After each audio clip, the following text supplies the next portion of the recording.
नमस्कार, सार्वमंथन न्यूज महाराष्ट्रमध्ये आपलं स्वागत. पाहुयात आजची सविस्तर बातमी.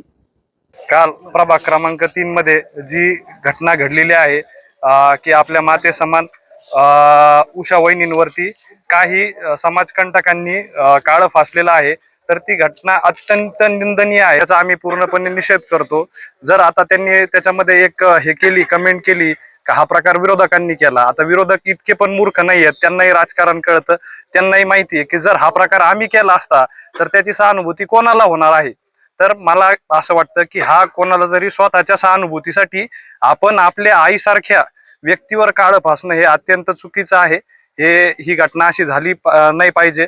आता प्रभाग क्रमांक 3चं जर सांगायचं झालं तर तुमच्या दबावामुळे तिथं आमच्यासोबत माणसं फिरायला तयार नाहीत आणि तुमच्या घरापासल्या फ्लेक्सवरती माणसं, ज्या प्रभागामध्ये माणसं फिरत नाहीत त्या प्रभागामधील माणसं म्हणजे तिथं काळं त्यांच्या घराशेजारी फेकतील का, हाही प्रश्न जनतेला पडतोय.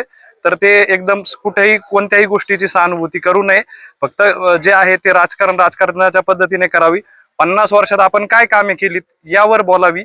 दरवेळेस इलेक्शन आलं का सहानुभूती करायची आणि मतं मिळवायची, हे करण्यापेक्षा 50 वर्षात आपण काय काय कामे केली ही सांगून मतं मिळवली तर बरं होईल असं मला वाटतं.